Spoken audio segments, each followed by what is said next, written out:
Halo Sobat Sehat Sarjito, kita bertemu lagi dalam Bincang Jamu seri ke-18. Telah hadir bersama kita hari ini Apoteker Tovan Arismana, Master of Clinical Pharmacy, betul ya? Betul. Apa kabar Tovan? Baik Mbak Fani. Katanya nggak mau dipanggil Mas, ya? Iya. Tovan aja ya. Biar kelihatan muda ya. Udah akrab lah Mbak ya. Oke, nah ini kebetulan momentumnya pas banget ya, karena di akhir bulan Mei ini bertepatan dengan Hari Jamu Nasional yang jatuh pada besok hari Rabu 27 Mei 2026. Nah, kita bisa melihat ya di era yang serba modern dengan teknologi informasi yang semakin pesat ya, tapi ternyata penggunaan herbal ini masih relevan ya, digunakan di kalangan masyarakat dan malah sebisa mungkin harusnya tetap semakin meningkat ya penggunaannya dalam masyarakat karena memang sudah terbukti bisa membantu untuk kesehatan, baik itu untuk upaya promotif, preventif maupun untuk kuratif. Betul ya Mas Tovan ya. Hari ini kita akan bahas satu topik yang sering lah terjadi di keseharian kita ya, yaitu masalah lambung ya. Jadi topik kita pada siang hari ini adalah herbal untuk lambung. Nah, Mas Tovan, ini masalah lambung ya, ini kan banyak sekali ya. Nah, barangkali bisa dijelaskan dulu nih ke Sobat Sehat Sarjito, masalah lambung apa saja sih yang sering dialami oleh kita ini? Silahkan Mas Tovan. Ya, salam kenal Sobat Sarjito. Jadi pertama kali ini ikut podcast ini, podcast IG Live lagi ya. Padahal saya belum pernah IG Live ya. Ya, jadi betul. Jadi kalau lambung itu biasanya berkenaan dengan makanan, Mbak Fani. Jadi betul. Kalau dokter itu biasanya mengidentifikasi atau mendiagnosis itu yang paling sering itu ada 3, yaitu dispepsia, kemudian gastritis sama GERD, gastroesophagus reflux disease. Atau kita biasanya lebih populer dengan istilah GERD. GERD, GERD, ya. GERD. GERD, ya. GERD, ya. Nah, apa aja itu? Iya, kalau gitu? Kalau dispepsia itu umum, Mbak.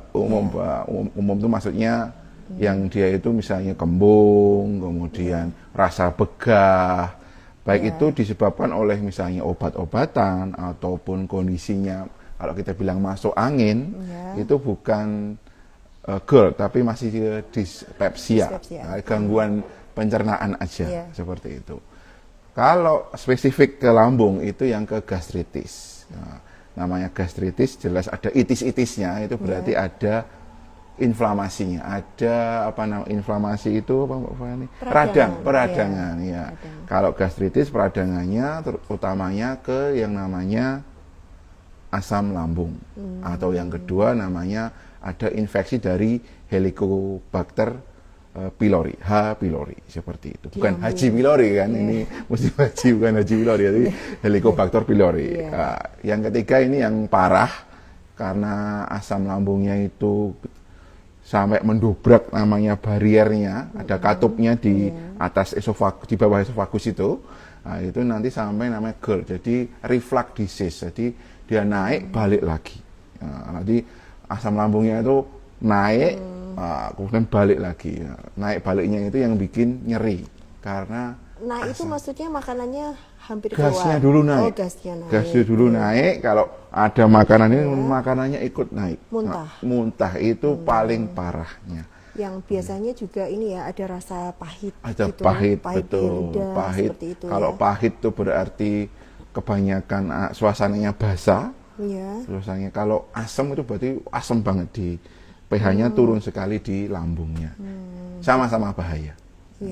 Cuman tadi ya levelnya mungkin sedikit berbeda ya. Mulai dari yang secara umum, yang ringan ya. Walaupun sakit juga sih, yang namanya lambung itu benar-benar penyakit yang menurut saya udah nggak bisa ngapa-ngapain. Kerja nggak bisa, ini nggak bisa karena maunya tiduran aja, sangat mengganggu. Tiduran harus guling-guling. Karena kalau tetap gini aja masih nyeri. Gulingan sangat mengganggu aktivitas sehari-hari ya. apalagi nggak bisa makan. Iya.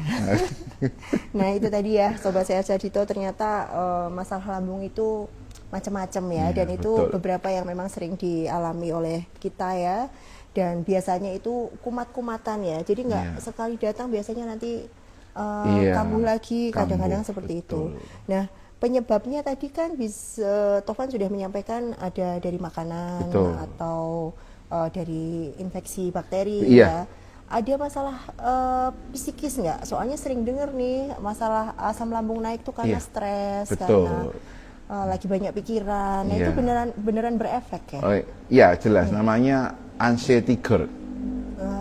Cemas ya? Cemas, Anxiety itu karena kecemasan. cemas sehingga otak itu memproses bahwa kita harus melindungi tuan kita ini. Ya. Salah satu perlindungannya yaitu adalah asam lambung. Ya. Asam lambung itu sebenarnya salah satu bentuk perlindungan tubuh kepada diri kita. Makanan masuk kan kita nggak tahu makanannya bakterinya apa. Iya. Nah, maka diproses di asam lambung ada dua yang kemudian memecah nutrisi jadi lebih mudah diserap tubuh. Ya. Atau yang kedua, kalau ada bakteri, asam lambungnya itu karena saking asamnya 3,5, ya 3,5 itu ya mirip pH-nya itu. ya pH-nya 3,5 itu, nanti bakterinya mati di situ. Nah, itu pertahanan tubuh. Nah, salah satu kalau orang itu terancam karena dia stres, karena dia merasa cemas, maka otaknya bilang ke lambung, lambung ini, saya itu cemas ini, itu terancam. Oh, baiklah, saya akan memproduksi asam lambung lebih supaya apa? Supaya lebih melindungi. Nah, lambung kan nggak tahu di dalamnya ada makan apa enggak, begitu. Maka semakin cemas orangnya, semakin stres orangnya, maka asam lambungnya pun akan semakin naik. Semakin naik ya. Iya, maka semakin nyeri di kepala, nyeri di lambung. Nah, seperti itu. Maka double nyerinya. Iya. Nah tadi kalau yang gangguan makanan tadi ya, itu makanan apa yang bisa memicu peningkatan produksi asam lambung? Iya, makanan yang bisa asam lambung, terutama makanan yang tajam rasanya.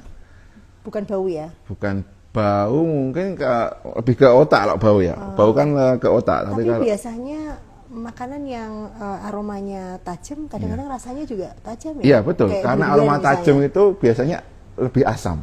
Nah, gitu. Contohnya? Durian misalnya. Durian itu jelas aromanya tajam, maka dia lebih asam. Ya. Kemudian kopi misalnya. Kopi kan aromanya tajam.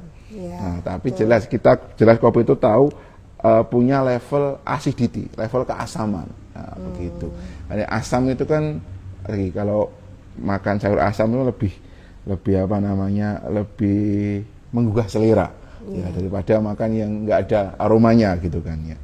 Tapi sekali lagi yang rasanya itu ekstrim atau tajam, mau itu kemanisan, keasaman, kepahitan, kepedesan, ya pokoknya yang kekean ya. Itu seperti itu.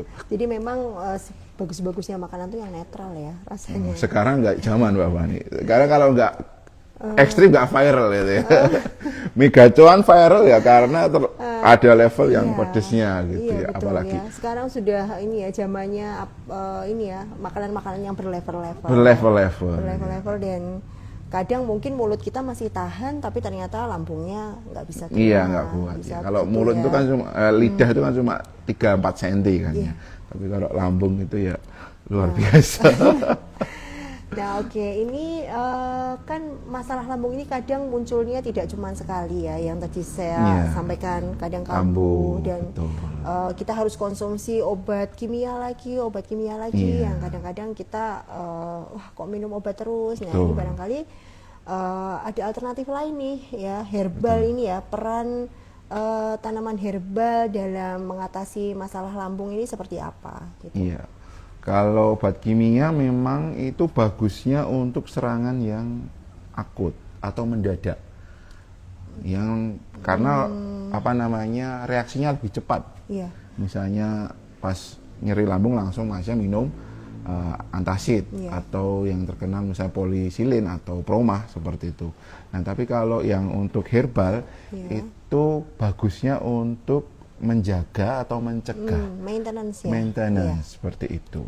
Jadi misalnya kalau maintenance temulawak misalnya. Temulawak itu kalau untuk serangan yang akut, yang mendadak itu ya nggak bisa Mbak. Malah nyerinya malah tambah gitu ya, karena apa namanya nggak bisa langsung menetralkan asam lambung. Tapi kalau kita rebus temulawak setiap hari misalnya, temulawaknya berapa Mas Topan ya? Temulawaknya ya kira-kira aja satu ruas dulu. Satu ruas. Segar ya berarti. Iya, ya. segar. Yang misalnya kalau itu kita beli bumbu pawon itu biar ada ruas, itu dicoba dulu. Ya, karena kalau sudah asam lambung atau sudah pernah riwayat asam lambung, biasanya kita harus nyobain dulu ini seberapa kuat lambung kita terhadap sesuatu yang baru. Apalagi ini jamu gitu kan. Jamu biasanya pahit gitu kan. Ya. Jadi gini ya, kita terutama ini berlaku untuk memang orang-orang yang sudah punya riwayat punya riwayat dengan masalah lambung ya. Betul. Jadi untuk maintenance supaya kalau nanti kumat itu juga nggak terlalu parah, kambuh nggak terlalu parah. Betul. Atau bisa jadi kalau misalnya kita terkena ini ya masalah lambung tapi itu tidak terlalu sakit banget gitu, itu juga bisa dikasih herbal yang bisa belum aja. Sakitnya itu masih tertahan. Iya, masih tertahan. Iya, masih tertahan itu bisa juga bisa. Jadi misalnya kita yang paling gampang, yang paling sering itu temulawak sama kunyit. Temulawak kunyit. Nah, kayaknya kunyit lebih familiar karena itu ada di bumbu dapur yang kita biasa masak sehari-hari. Tapi kalau temulawak tuh biasanya nggak ready tuh di kulkas atau di dapur. Harus beli dulu. Harus menyempatkan beli dulu. Nah, kalau ini bisa digantikan sama kunyit ya lebih karena kunyit juga. Biasanya ada tuh selalu punya kita. Kunyit dan sereh, Mbak. Sereh ya, sereh juga bagus betul. Ya. Kalau kunyit untuk menetralkan asam lambung, kalau serehnya itu untuk mencegah anxiety-nya. Karena dia punya aromaterapi. Untuk relaksasi. Betul. Itu serehnya itu digunakan sebagai aromaterapi atau diminum juga? Tetap diminum juga. Diminum. Karena dia juga punya minyak atsiri yang bisa untuk membunuh kuman-kuman di lambung juga. Jadi membantu asam lambung supaya nggak terlalu banyak yang diproduksi. Begitu. Iya. Jadi ini tadi kita sudah mulai masuk ke bahasan tanaman apa aja ya, jamu apa aja nih yang bisa untuk mengatasi masalah lambung. Tadi sudah disebutkan temulawak, terus kunyit, sereh ternyata juga bisa. Ya.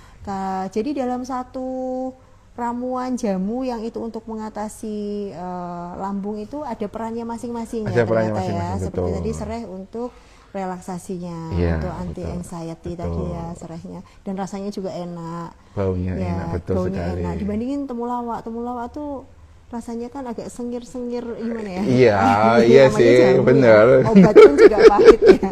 Betul. Barangkali kalau buat anak-anak gitu lebih cocok kunyit sama sereh. Iya, gitu ya. kalau anak-anak tambah madu dikit, biar ada rasa manis-manisnya gitu.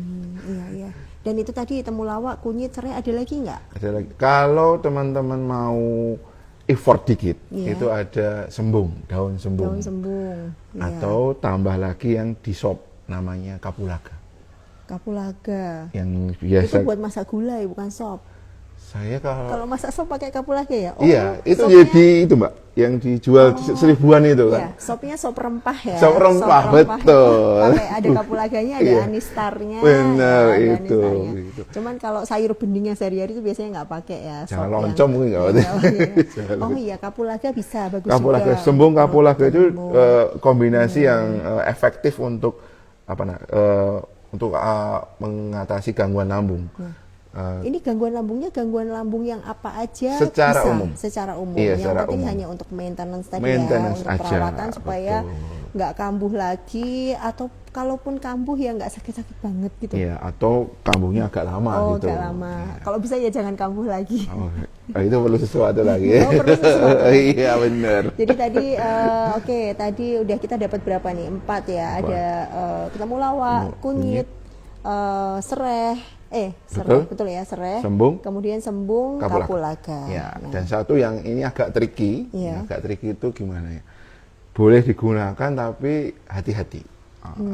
Ginger, jahe. Iya, jahe itu strong, kuat banget. Iya. Dia bisa untuk mengatasi asam lambung, atau malah dia kalau nggak pas, nggak tepat, dia akan mengiritasi lambung. Nah itu gimana tuh takarannya ya berarti? Takarannya gampang, nanti kita perlu kalibrasi, dititrasi, kira-kira dulu. Aduh, misalnya segini kuat dah, berarti kalau kuat ya segini aja gitu. Kalau nggak kuat ya dikurangi. Dimulainya berapa? Satu ruas. Satu ruas dari kita sendiri. Dari ya? kita sendiri. Jadi kita Pokoknya kita pakai ruasnya sendiri seperti Mbah Dukun dulu. Wah. Jadi kita juga kayak trial dulu ya. Iya betul. Trial dan Karena ini dievaluasi. apa namanya, Mbak, tricky banget.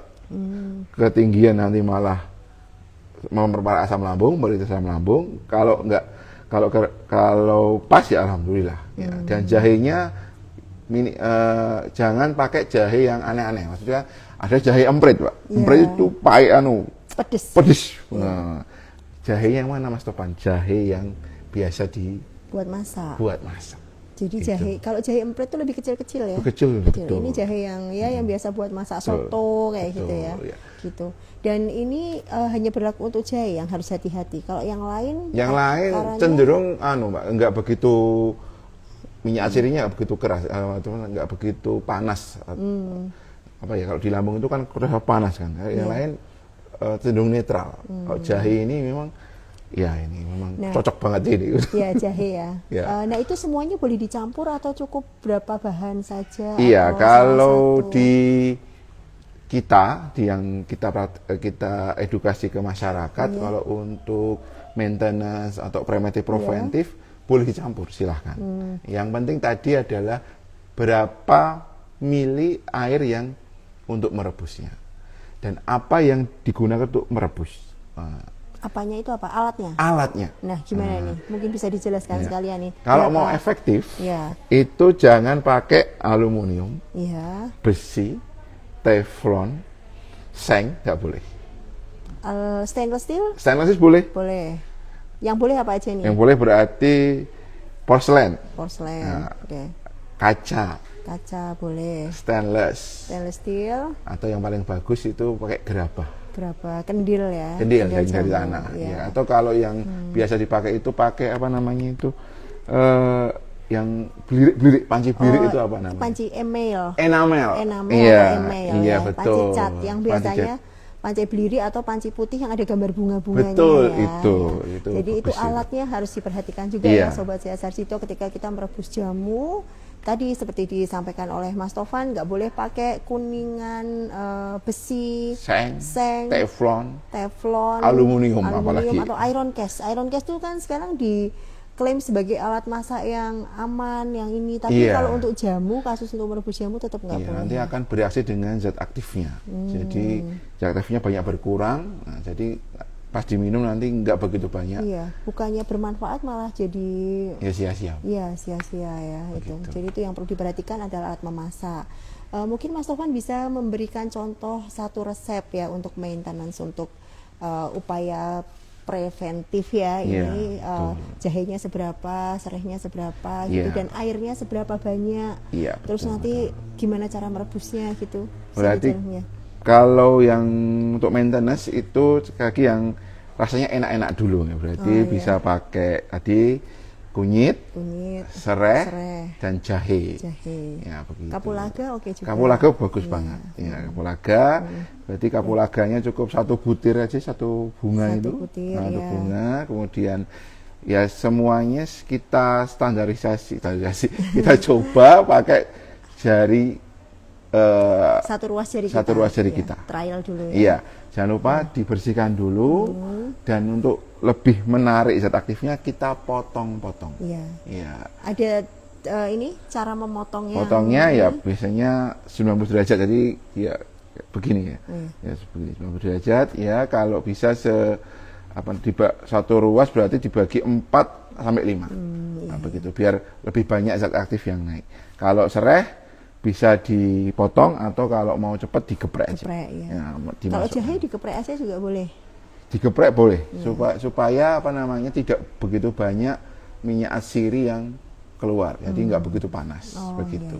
Iya betul Mbak. Jahe digeprek aja. Betul.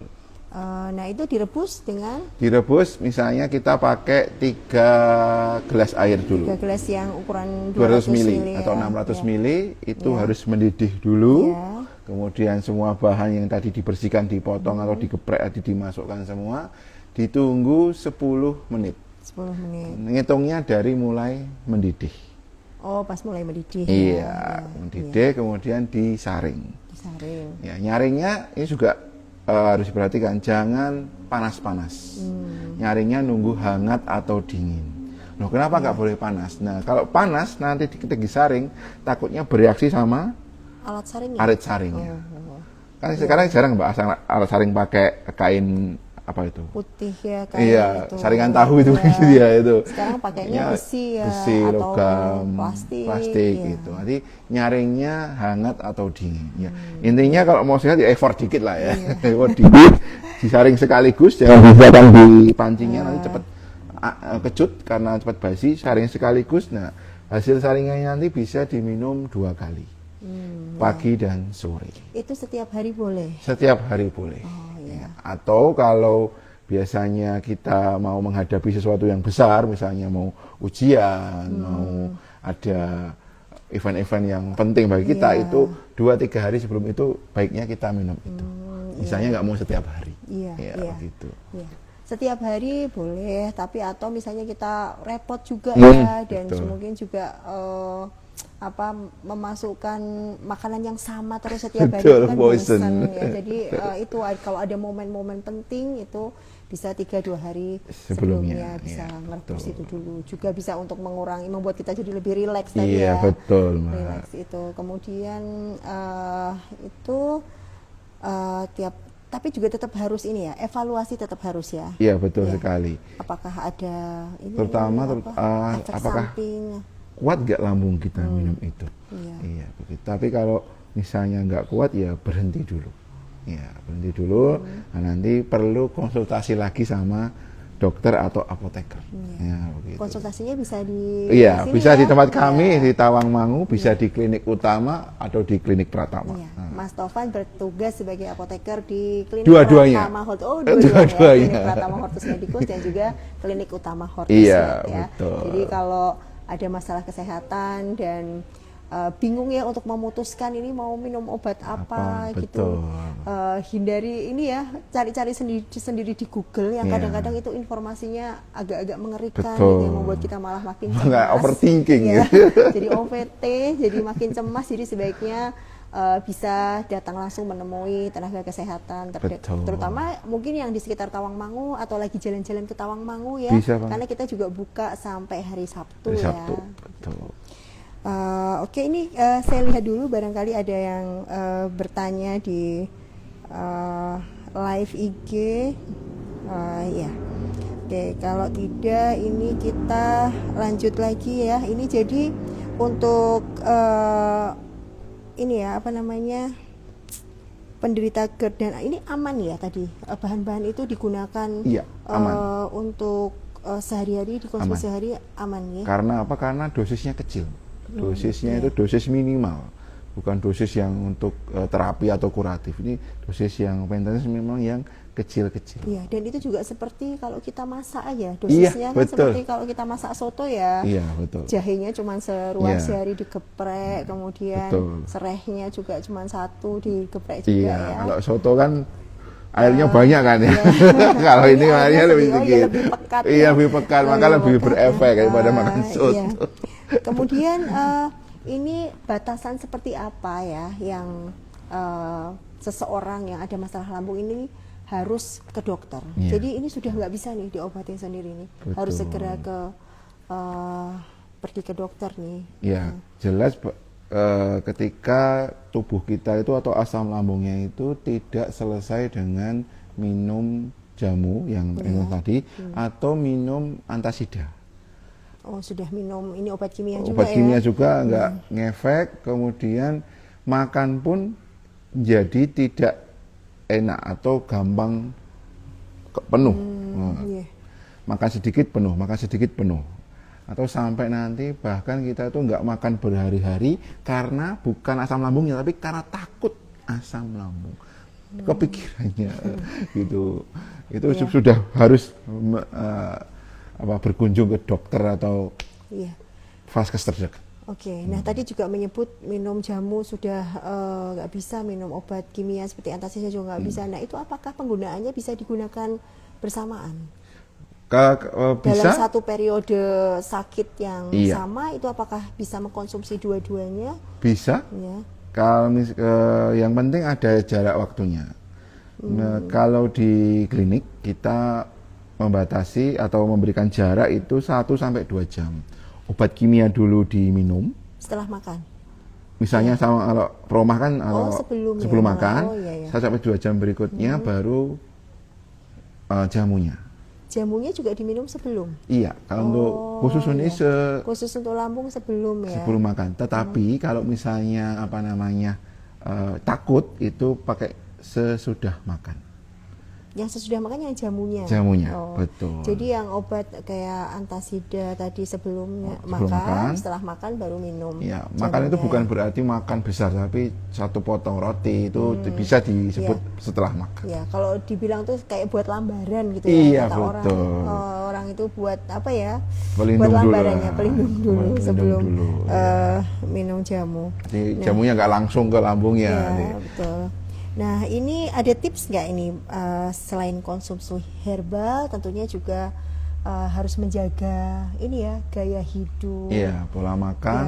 Ya, nah, Kemudian, ini ada tipsnya nggak, Mas Tovan? Kalau yang utamanya kalau di klinik sekarang itu bukan lagi orang tua yang asam lambung, Mbak. Bergeser. Ya. Masih muda, umur belasan tahun sudah jadi pasien kami karena tadi anak-anak atau remaja mau kuliah seperti itu. Kemarin yang kami temui itu mau masuk kuliah karena dia memang ya hasil wawancara kami dia perfeksionis, maka tekanannya tinggi gitu. Terlalu banyak belajar, ya, kemudian belajar kemudian asam lambungnya naik. Tapi ya, itu satu kasus, tapi yang banyak memang ya tadi ya karena telat makan.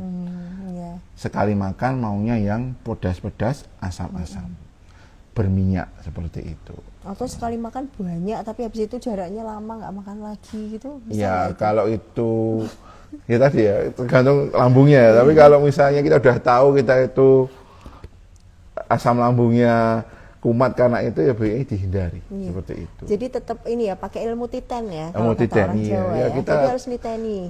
Kalau udah kejadian kayak gitu ya next jangan dilakukan lagi. Iya gitu ya. Ya. Apalagi yang sekarang itu kan banyak kafe-kafe di Solo ya, Mas. Di Jalan Ahmad Riyadi Coffee itu shop kan. ya. Mengejar validasi diri. Apa yang mau dipost ini minum kopi sembarangan ya begitu. Maunya yang ya begitu. Dan memang setelah minum kopi karena nggak bisa tidur atau melek terjaga, akhirnya dia ngegame malam-malam, habis malam-malam akhirnya lapar, makan lagi, mie lagi. Nah itu kurang istirahat, pola makan tidak teratur, nah sudah selesai itu lambung. Ya itu. Jadi selain kita selain dengan herba, kita tetap harus menjaga gaya hidup, pola hidup sehat supaya mencegah ya masalah lambung ya. Karena masalah lambung ini luar biasa sekali ya. Saya juga pernah mengalami, alhamdulillah. Kita semua orang pernah. Alhamdulillah sekarang sudah berkurang. Nah, kemudian terakhir ini, apa yang bisa disampaikan ke Sobat Sehat Sarjito tentang penggunaan herbal yang bijak, yang aman, dan tentunya khasiatnya tetap ada. Ya. Terima kasih Mbak Fani. Jadi apapun bahannya, apapun herbalnya itu, tanaman obat itu sekali lagi harus yang aman dulu kita gunakan. Yang aman, kemudian memilihnya yang segar. Bahan-bahannya yang segar, jangan bulukan ya, atau daun jamur tetap kita pakai ya, dibuang aja. Jadi harus diperhatiin ya. Iya jelas itu. Harus dilihat dulu kayak apa. Soalnya kadang-kadang disimpan ada pertanyaan ini Mas Tovan. Cuman saya kok nggak bisa buka ini ya IG live-nya ya. Jadi gitu. Intinya itu Mbak, bahannya harus segar dan jangan bulukan jamuran itu. Tapi kalau mau mengobati berobat herbal, itu memang perlu pengawasan atau perlu advice dokter atau apoteker. Nah itu, karena sekali lagi banyak pasien kami yang datang kemari itu datang karena bukannya dia takut apa-apa, tapi cuma tadi takut kalau minum obat kimia terlalu lama akan ginjalnya akan kena atau efek sampingnya lebih besar. Maka jangan sembarangan pergi ke ahli-ahli yang mengaku herbal, tetapi kita nggak tahu kredibilitasnya macam apa. Nah begitu. Harus ya benar-benar lihatlah gitu Mbak. Iya. Itu tadi ya, penggunaannya harus dilihat kualitas bahannya. Betul sekali. Dan dosisnya juga harus diperhatikan. Itu dosis takarannya. Sedikit-sedikit ya. Betul. Dan tentunya tetap tadi harus menjaga gaya hidup sehat. Betul. Ya. Ini ada pertanyaan, izin bertanya, apa semua bahan dijadikan satu direbus atau beberapa bahan saja? Iya. Kalau untuk maintenance itu maksimal 5 bahan. Ya? 5 bahan ya. Kenapa 5 bahan? Ya kita akan lihat berapa banyak yang dilarutkan, ke airnya yang dilarutkan. Makin kental nanti takutnya makin pahit. Kalau makin pahit belum siap lambungnya, malah mengiritasi. Maka kalau startnya itu ya 3 atau 4. 4 ya. Dan itu semua bahan dijadiin satu dijadiin ya. Satu, betul sekali. Baik segar maupun kering. Baik segar maupun kering. Tapi jadi, kalau saya baiknya segar dulu. Segar aja ya. Iya, kalau untuk kebutuhan sendiri, saya rasa bahan-bahan segar selalu ada ya. Iya, kecuali kalau kita di klinik memang harus menyimpan bahan kering ya, harus selalu siap bahan kering. Ya, mudah-mudahan itu bisa menjawab sudah disampaikan oleh Mas Taufan, dan kita sudah sampai di penghujung acara podcast hari ini. Mudah-mudahan yang kami sampaikan, Mas Taufan sampaikan bisa memberikan manfaat ya buat Sobat Sehat Sarjito semuanya, dan kita akan bertemu lagi di bincang jamu berikutnya dengan topik-topik lain yang tak kalah menariknya ya. Dan jangan lupa kalau ada masalah kesehatan, kita jangan memutuskan sendiri atau cari-cari di Google sendiri nih. Sebaiknya menemui tenaga kesehatan yang profesional, entah itu dokter atau tenaga kesehatan lainnya ya. Dan untuk warga Tawangmangu dan sekitarnya atau yang lagi liburan Tawangmangu, bisa ke klinik Pratama ya. Iya betul. Nanti ketemu Mas Taufan. Betul. Tidak usah takut, tidak usah, langsung saja masuk ke klinik Pratama, nanti kita layani sebaik-baiknya. Iya, terima kasih banyak ya. Sama-sama Mbak Fani atas kesempatannya. Hari ini sampai bertemu lagi di bincang jamu berikutnya. Salam sehat dari Tawangmangu. Cekluk.